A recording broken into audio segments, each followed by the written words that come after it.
Capó. Tiene que escuchar. Ah, Creo que ahí ya estamos. Bueno. No sé si hace falta mucha presentación, pero bueno. manéjalo vos. Bueno. Vuelvo a presentar Fe. Los que estuvieron ayer ya lo conocen. Y los que están, creo que lo conocen todo igual. Sí. Y sí.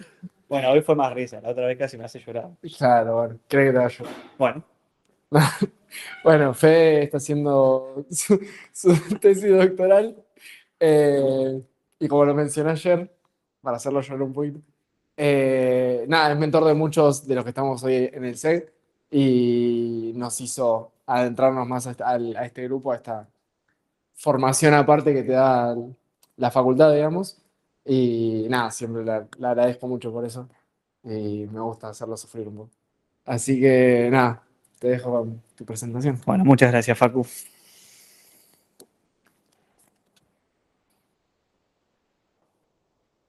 Espero que no se caiga. No tengo plata para reponer este micrófono. Bueno, ¿cómo andan? Espero que anden. Gracias. Bueno, espero que anden muy bien.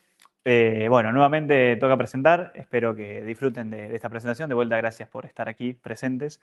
Bueno, hoy vamos a sumergirnos un poco más en profundidad en la temática que hablamos un poquito ayer. Que bueno, como Facu ya comentó un poquito, en mi doctorado estoy trabajando con un grupo de pegmatitas. Un grupo de pegmatitas que se alojan en terrenos ígneos metamórficos, donde discutimos varias de las hipótesis que pueden estar vinculadas a su generación.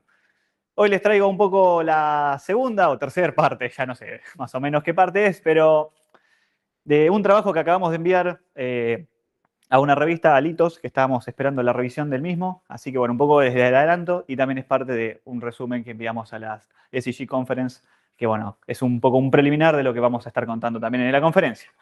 Bueno, el trabajo se llama Reciclaje de metales registrado en inclusiones de sulfuros y sulfosal en pegmatitas. Paleoprotoseca del sistema de Tandila, Cratón del Río de la Plata nuevamente. Un poco ya para recordar cómo se ven estos afloramientos. Acá un poquito mejor en frente de cantera, acá con nuestro compañero, colega, doctor Christopher Spencer de Escala. Bueno, y debo volver a aclarar que el dicho trabajo está realizado en conjunto con mis directoras, como son las doctoras Mabelna Franchini y Florencia Lajoine, la licenciada Belén Marone, mi compañera de doctorando, la licenciada y, mejor dicho, doctora Marijo, también de Remy, que me ha ayudado mucho con los análisis químicos, bueno, el doctor Christopher Spencer nuevamente, y Hernán, el licenciado Hernán de la CAL. Bueno, nuestra ruta de viaje para el día de hoy es un poco ir desde una introducción, un poquito el contexto geológico que ya se los conté, no los voy a aburrir de vuelta con lo mismo, y bueno, directamente enfocarnos en las pegmatitas y en las inclusiones que hemos encontrado dentro de las mismas. Y finalmente un poco la discusión de modelos y posibles procesos. Entonces, la primera pregunta que nos hacemos es, ¿qué sucede con los metales cuando estamos en el alto grado metamórfico? Como recordarán acá de rocas metamórficas de Petro 2 para algunas personas, bueno, nosotros sabemos que las rocas del basamento se encuentran principalmente en fases granulíticas, por las rocas que se han sido estudiadas, y en ellas, bueno, ya estamos superando la saturación, por ejemplo, una de las curvas, saturación de agua en granitos, bueno, ya pasando también la curva de fusión parcial y deshidratación de muscovitas y pelitas. Entonces, surgen tres posibles mecanismos que pueden responder a qué sucede con los metales durante un metamorfismo de alto grado.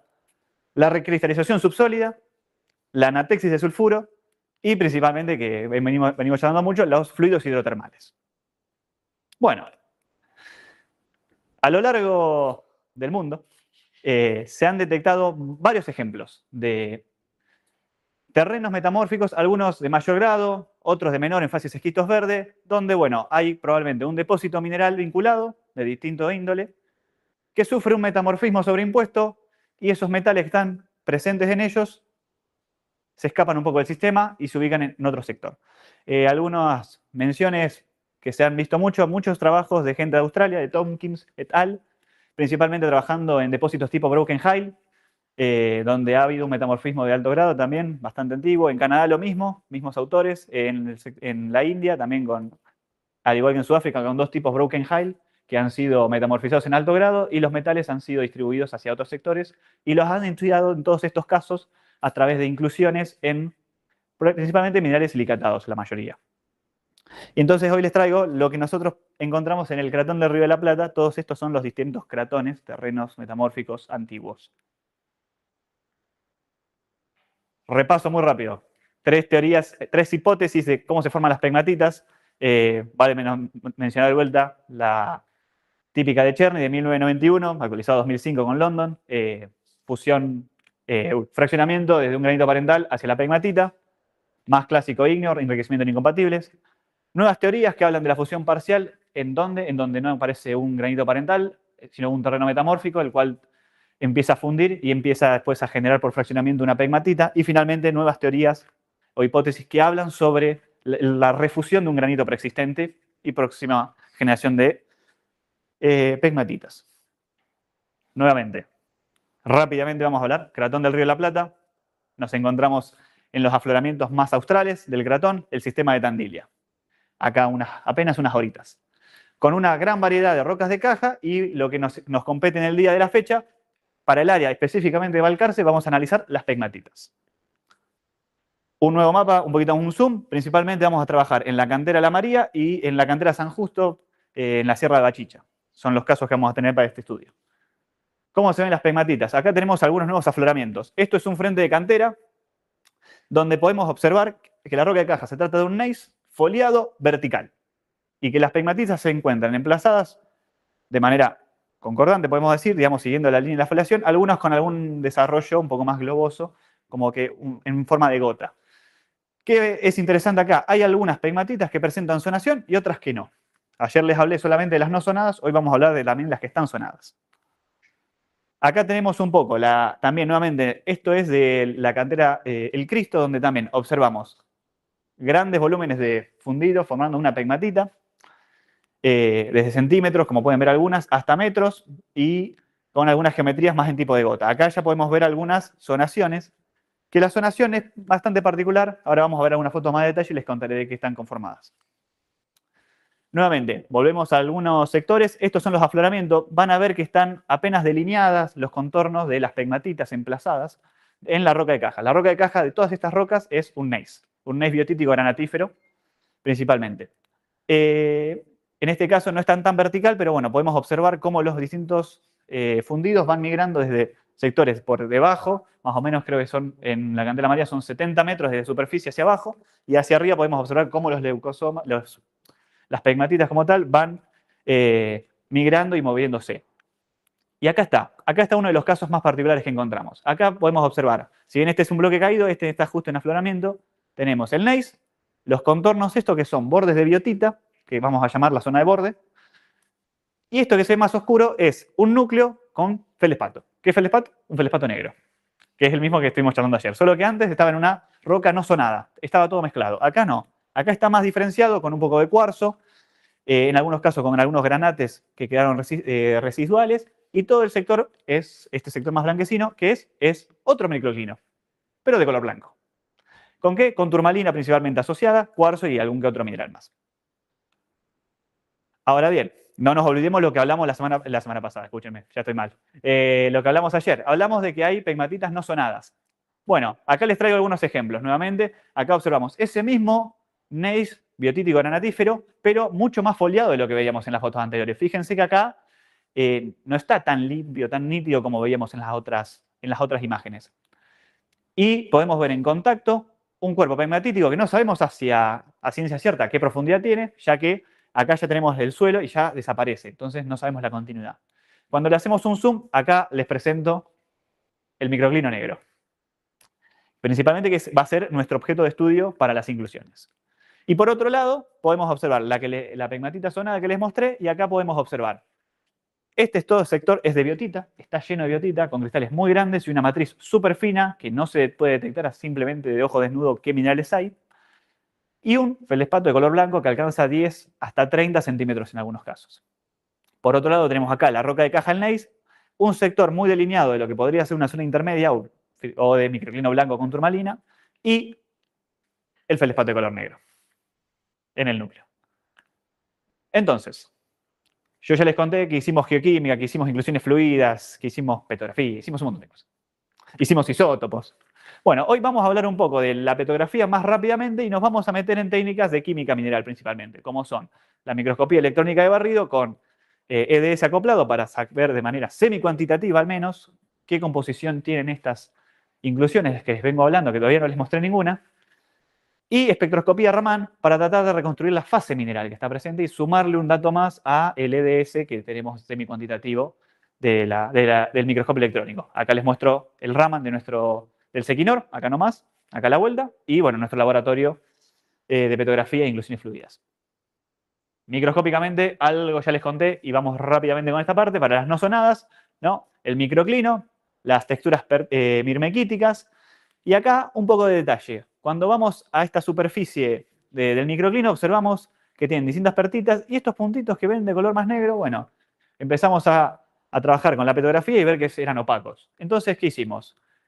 Esta es una imagen de electrones retrodispersados del SEM, que cuando le hacemos zoom, observamos que está lleno de inclusiones, de varias cosas, pero principalmente nos llamaron la atención estas que son más blancas, que resaltan el peso que tienen los elementos que vamos a detectar. Entonces, estas serían coincidentes probablemente con las inclusiones opacas que vimos, que ahora iremos viendo un poquito más de detalle.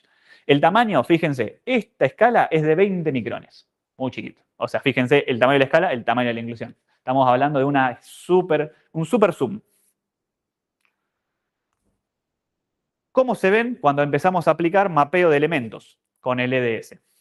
Acá tienen la imagen de las inclusiones. Es un grupito, un clúster de inclusiones que detectamos y le aplicamos un mapeo de elementos. ¿Qué pasó? Si ven los círculos, observamos, acá tenemos azufre, cobre, plata, hierro, bismuto, antimonio, zinc y plomo. Bueno, principalmente detectamos que el hierro, la plata, el azufre y el cobre coinciden con las inclusiones. Es decir, la densidad de puntos del mapeo coincide donde se encuentran las inclusiones y quizás, bueno, quizás por la luz no se ve, acá aparecen varios puntos, o sea, hay una densidad importante de dichos elementos, pero no están concentrados específicamente en la inclusión, sino que están como dispersos en toda la superficie del feldespato. Bueno, eso es general, pero ¿qué pasa si hacemos un análisis puntual sobre la inclusión? Bueno, podemos detectar lo siguiente. En una de estas, fíjense nuevamente, acá tienen la escala de los tamaños, hablamos de tamaños muy chicos. Quizás esta es una de las más grandes. ¿Qué detectamos? Bueno, algunos tiraron, además de la composición del feldespato, es decir, silicio, potasio, aluminio, oxígeno y demás, presencia de bismuto, algunas con presencia de plomo y de azufre, que en la reconstrucción nos da presencia de galena, y después estas que están más interesantes, porque las otras eran puntualmente, daban esa composición, estas otras empezaron a tirar varios elementos. No solamente decir, ok, tenemos azufre, tenemos plomo, ok, hay galena. No. En estos casos aparecieron presencia de plata, algo de antimonio, algo de cobre, algo de azufre. Entonces empezamos a pensar que quizás, además de ver algunos como sobrecrecimientos con cambio de color y demás, bueno, que hay más de una fase mineral presente. No es una sola inclusión, sino que son varios minerales en esa inclusión, a la cual vamos a llamar multifásica más adelante. Pegmatita sonada, ¿qué cambia? Bueno, tenemos tres sectores. Tenemos acá diferenciado, tenemos lo que sería la parte más del núcleo del feldespato de color negro junto con el reborde de biotita. Acá podemos ver un contacto de la zona de biotita con la zona intermedia del feldespato blanco con turmalina. Y acá podemos ver dentro de la zona de biotita presencia de algunas vetillas de carbonato, sericita con opacos adentro. Acá si le hacemos un zoom a las vetillas, descubrimos que con el EDS y el SEM resultó ser esfarelita, además de algunos óxidos de titanio que también están dando vuelta. Petrográficamente, dentro de además de esta vetilla particular, que es de sericita, con algo de carbonato y probablemente cuarzo, dentro de la zona de biotita hay un montón de grupos de opacos, junto con más biotita todavía, que tienen estas estructuras, medios intersticiales como de un flujo, como que están movilizándose. Fíjense de vuelta, las texturas que hablábamos ayer, el microclino tanto blanco como negro engloba todo.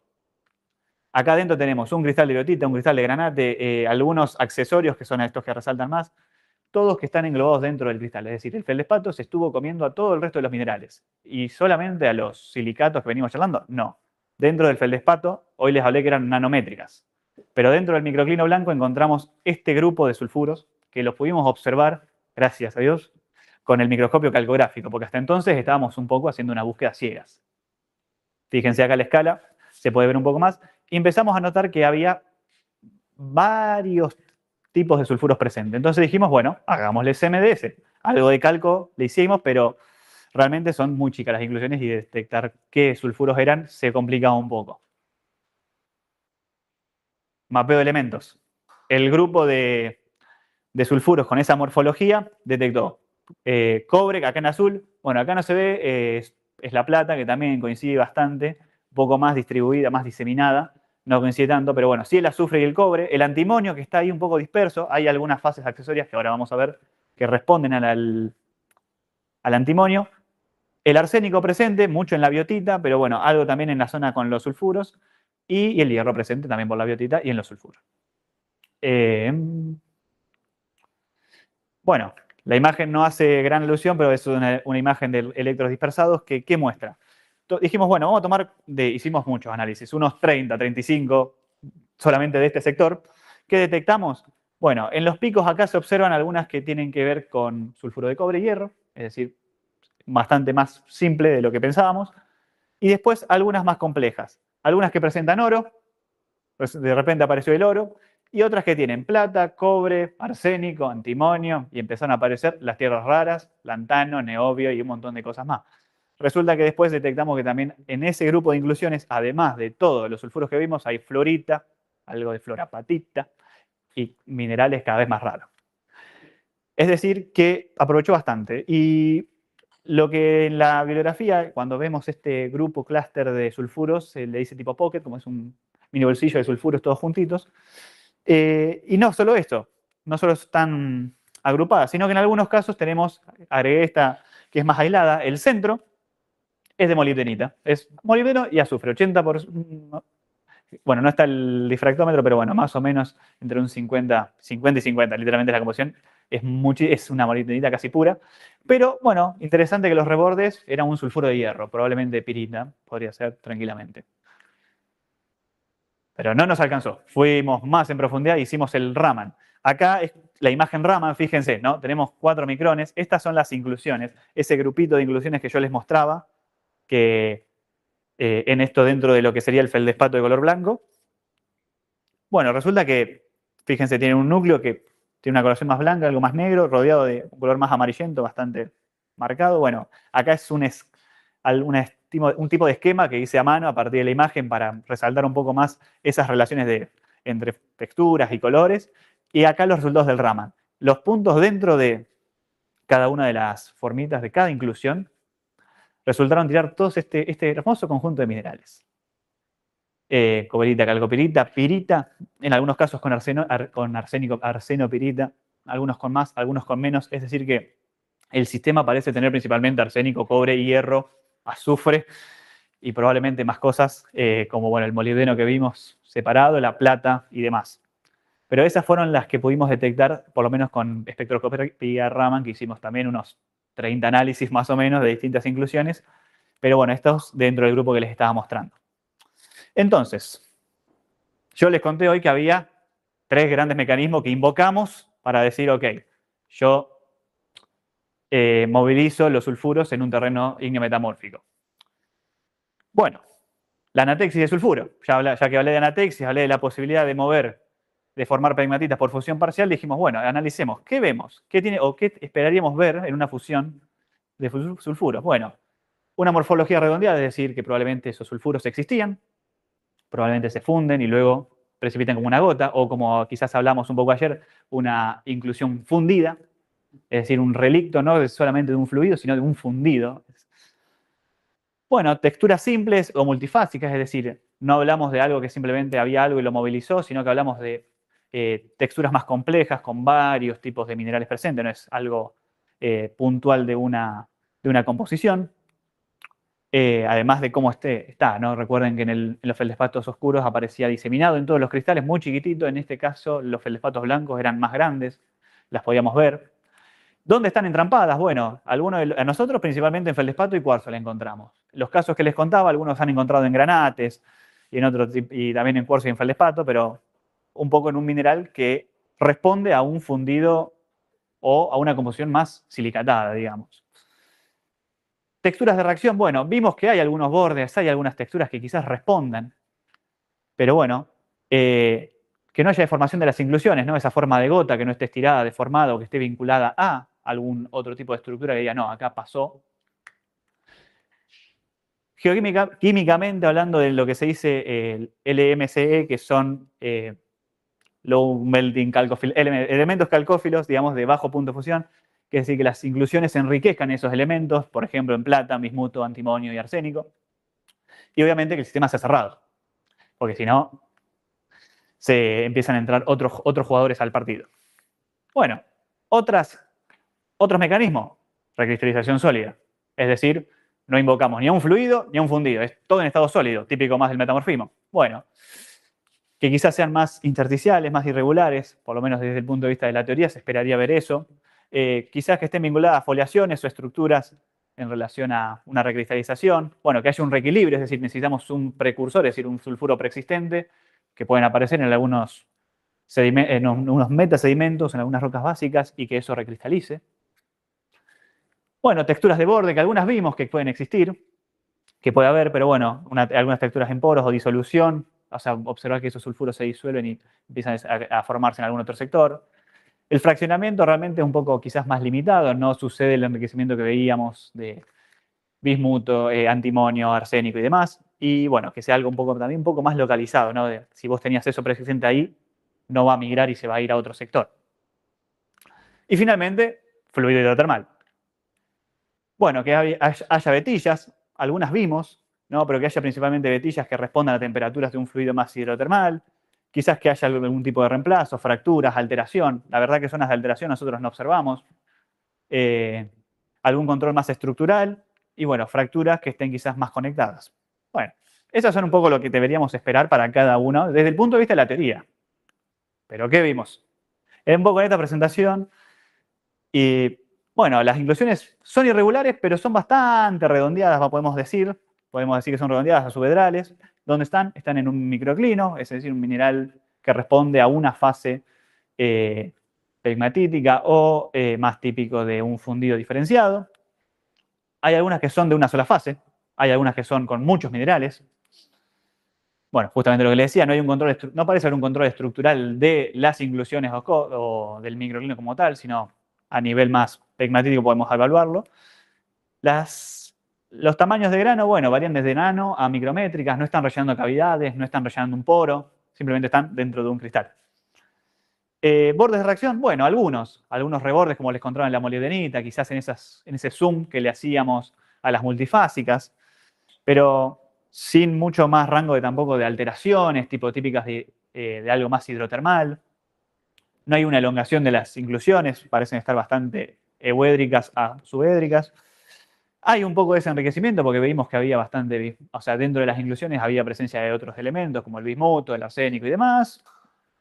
Bueno, había asociaciones de flúor y cloruro, les dije que había fluorita, que había, bueno, también detectamos un poco de cloro, hay esas vetillas, es decir, hay algo que anda dando vueltas también por ahí, algunas están aisladas y otras asociadas a vetilla.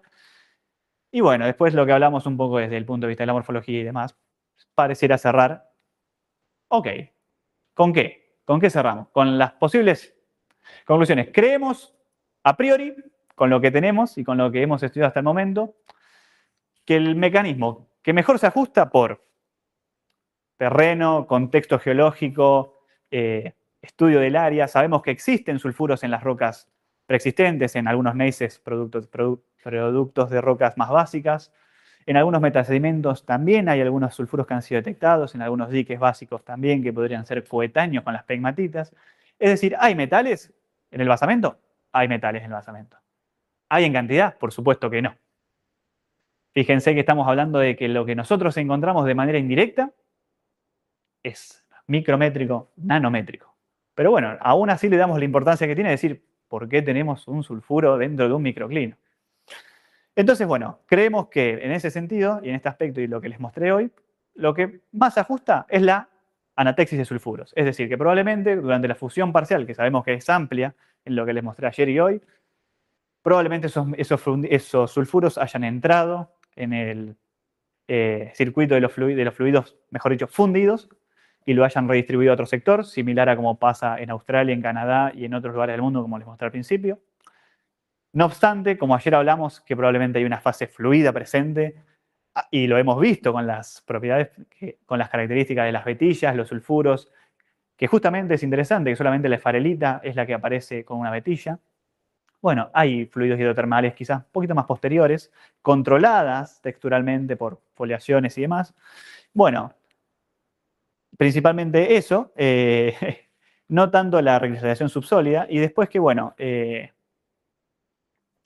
creo que lo más, bueno, creo que dije todas las conclusiones juntas recién, mientras ustedes lo leían.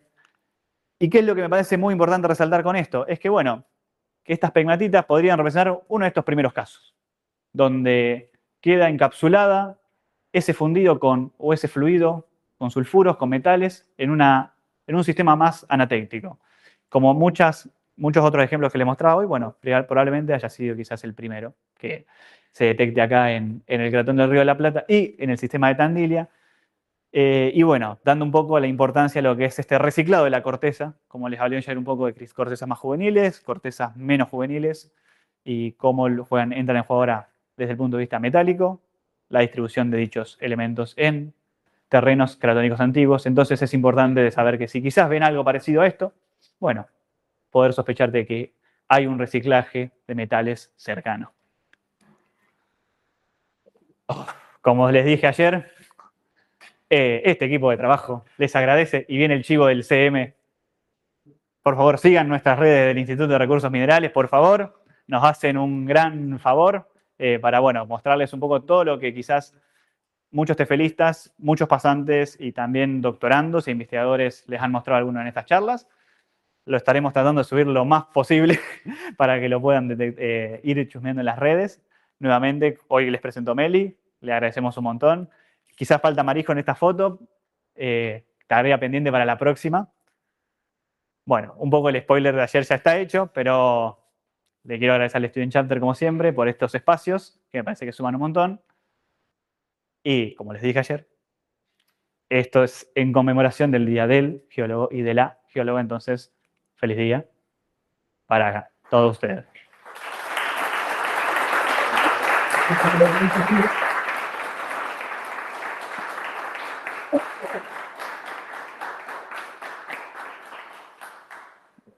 Y recuerden, la geología es muy hermosa, pero es más hermosa aún cuando la compartes con tus amigos, compañeros, colegas y demás. Sí, no, la ansiedad mató, la ansiedad mató. No, feliz día, bueno. Feliz día, Facu. Si hay alguna pregunta.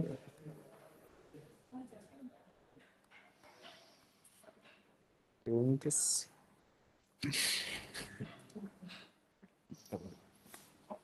Quería saber si se podían, si pudieron hacer el análisis isotópico a esas inclusiones tan chiquititas o no. Eso es algo que sueño con hacer. O sea, creemos que probablemente sea la clave para detectar la fuente. Claro. Lo que pasa es que son muy chiquitas. Hay técnicas, se podría hacer isótopos de azufre in situ, pero claramente acá no lo podemos hacer. No sé dónde se puede hacer tampoco. Pero bueno, sería quizás una clave para decir, ok, también al tener ya el oxígeno, por lo menos de los minerales que acompañan y alojan, bueno, quizás hacer un contraste y poder hacer esa firma de, bueno, de dónde vienen. Porque bueno, realmente la comparación es decir, ok, las rocas del basamento tienen estas paragénesis de sulfuros, digamos, no de metales, y las pegmatitas tienen esta paragénesis. Claro. Y es como, bueno, sí, es parecida, no es parecida. Mismo hacer análisis más profundos, tipo, no sé, una microsonda, que no lo hemos hecho, o un laser ablation. Entiendo que podría permitirse decir, ok, quizás en X mineral, ¿qué otros elementos, cómo juegan? Y en función de eso, quizás hacer una firma, decir, ok, esto tiene que ver con esto o con aquello. Sí, necesitamos técnicas analíticas de mucho zoom. Claro. Y de, bueno, que puedan también tener un spot lo suficientemente fino para tampoco no empezar a sacar datos del feldespato de los otros minerales. Claro, está bien. Gracias. No, por favor. ¿Alguna otra pregunta?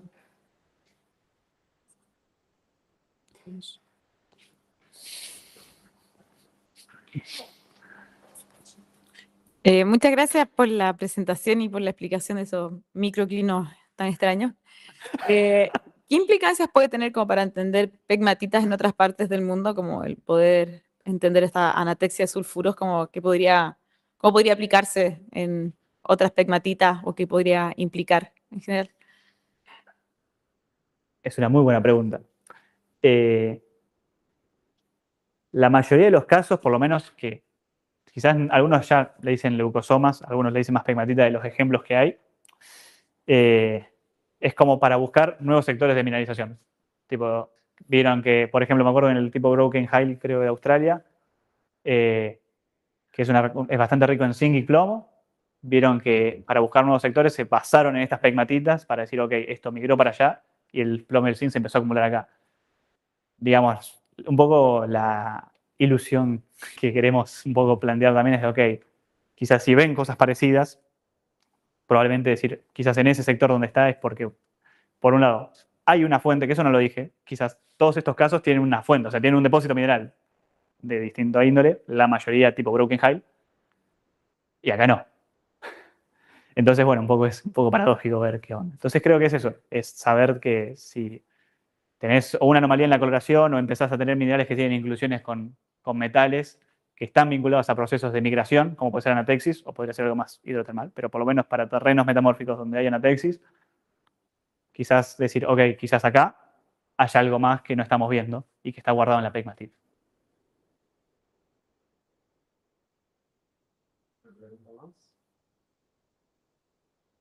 Yo tengo una pregunta para ustedes. ¿De qué color es el feldespato? Muchas gracias.